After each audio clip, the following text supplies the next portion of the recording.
Au nom du Père et du Fils et du Saint-Esprit. Amen. La paix soit dans votre maison, les amis. J'espère que vous allez bien.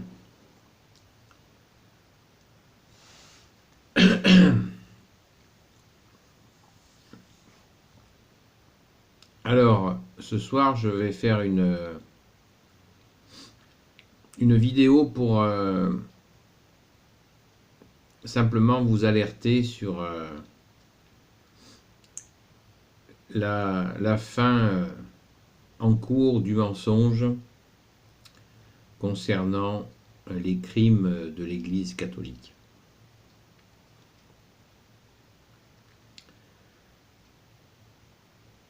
Il y a de très nombreux chercheurs qui commencent à révéler qu'on nous a pris pour des jambons en nous faisant croire que l'Église avait fait quantité de crimes abominables, que ce soit les croisades, que ce soit les cathares, que ce soit les templiers, que ce soit les sorcières brûlées, les protestants massacrés, j'en oublie certainement, mais là il y a effectivement les principaux. Je vous mettrai dans les commentaires des liens avec justement des chercheurs sérieux qui démontrent par A plus B que tout ça est de la propagande. Bien sûr que dans l'histoire de l'Église catholique, il y a eu des personnes qui ont commis des dérapages, c'est certain, mais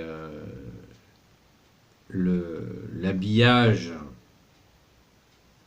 des crimes soi-disant de l'Église catholique sont orchestrés par bien sûr l'ennemi des âmes de façon à créer un choc psychologique pour que les gens se détournent de la foi, pour mieux les manipuler en toute tranquillité.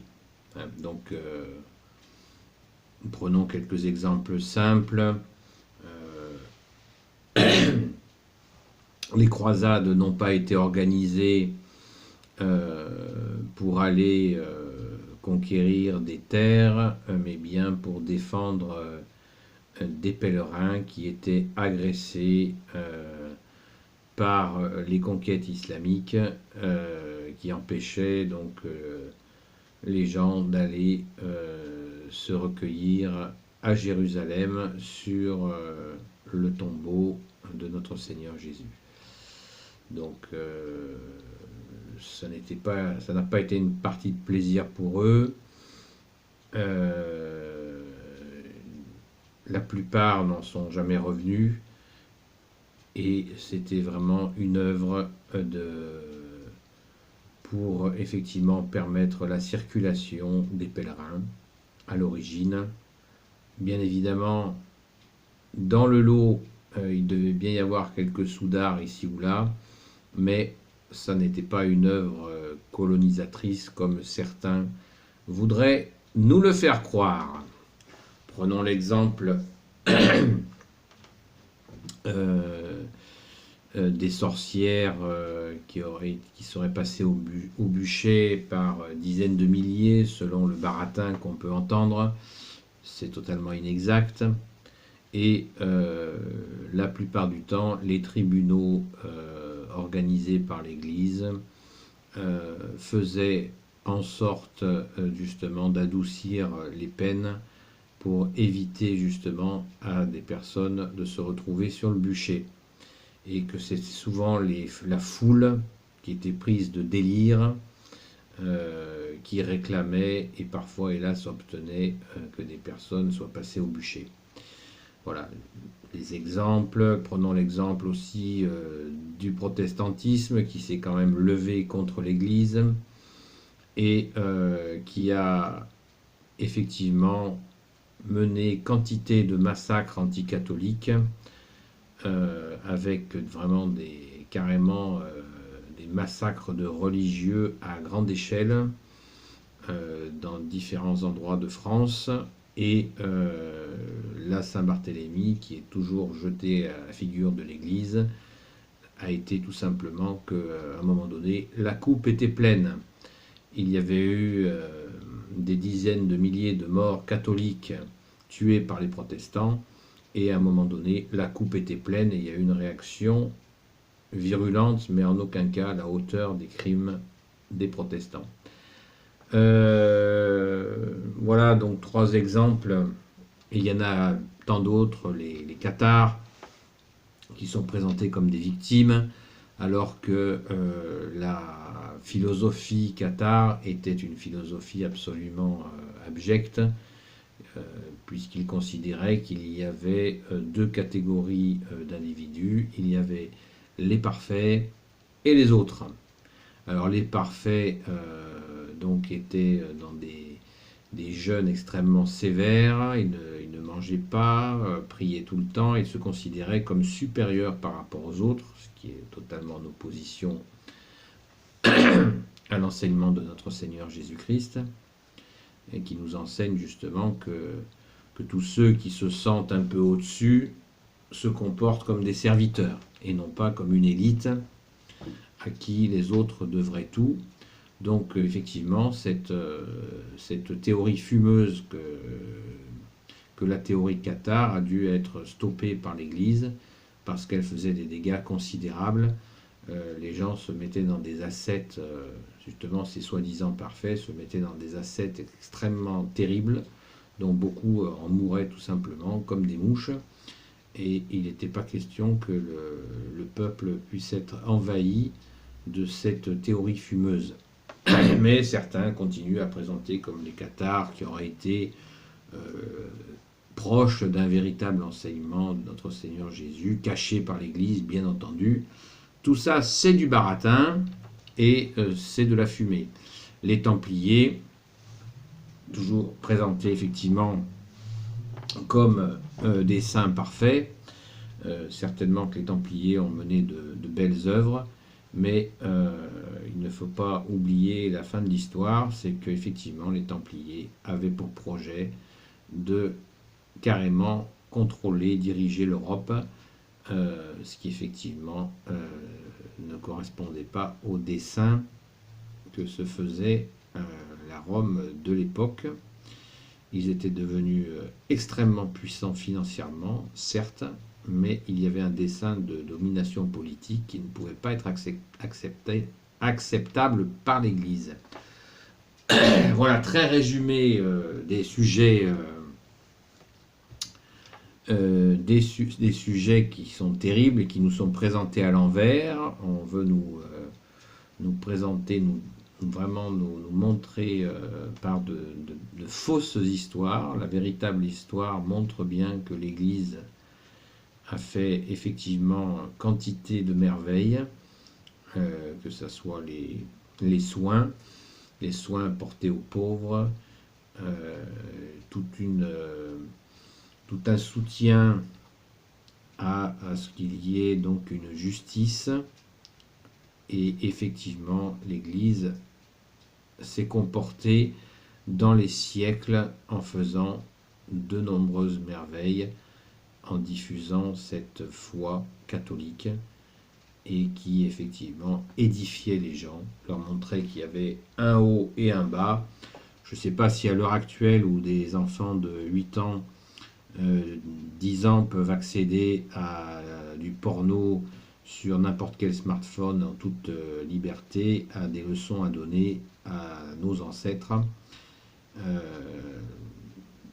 Délicat. Je passe sur tous les crimes révolutionnaires contre l'Église qui ont été si nombreux qu'on ne peut pas les dénombrer. Et donc l'Église a fait quantité de merveilles. Il n'y a qu'à voir le flot ininterrompu des saints qui, dans tous les siècles, ont vécu. Je vous l'ai dit dans une autre vidéo, que ça soit Sainte Geneviève qui, par sa prière à notre Seigneur Jésus, fait arrêter la progression d'Attila, ce qui fait que Paris n'a pas été détruite par Attila. Sainte Jeanne d'Arc, je ne vous fais pas un dessin. Le Clovis, le premier roi catholique, alors que c'était des païens assez impitoyables. Donc l'œuvre civilisatrice de la foi catholique, elle est indescriptible tellement elle est immense. Voilà les amis. Alors faites vos recherches par vous-même. N'écoutez pas, comme a dit notre Seigneur Jésus, les loups crient avec les loups. Et souvent le loup, notre Seigneur Jésus nous dit que le loup s'habille en brebis. Mais au-dedans, il est effectivement bien un loup. Donc méfions-nous des loups. Et surtout de ces discours soi-disant historiques qui sont en fait des gros mensonges au kilomètre. Plus c'est gros, plus ça passe.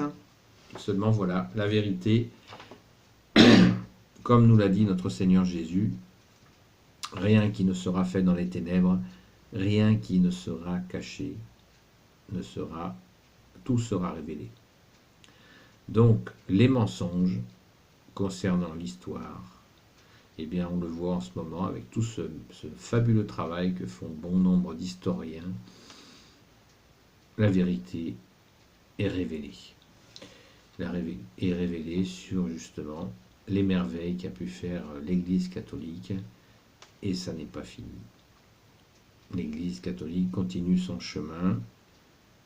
Prions pour l'Église de façon à ce que nous puissions accueillir de tout cœur toutes celles et ceux qui veulent trouver le chemin, la vérité et la vie qui est Jésus lui-même. Voilà les amis, ça a été une petite vidéo marathon. Je voulais la faire depuis un petit moment.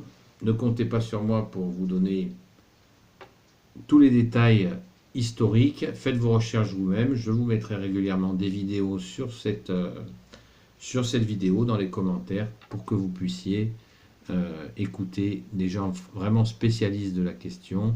Moi, j'ai passé des heures à les écouter et quel bonheur, merci Jésus, quel bonheur d'écouter la vérité. Oh Jésus, toi qui peux tout et qui porte tout, toi le Sauveur, toi l'Emmanuel, je te confie, ô Jésus bien-aimé, je te confie, toi qui peux tout et qui porte tout, toutes celles et ceux qui regarderont cette vidéo, ainsi que leur famille. Merci Maman Marie, merci Saint Joseph, merci Marie-Madeleine, merci Saint Michel-Archange, de bénir toutes celles et ceux qui regarderont cette vidéo, ainsi que leur famille, et que la paix de Jésus soit dans votre maison. À bientôt les amis.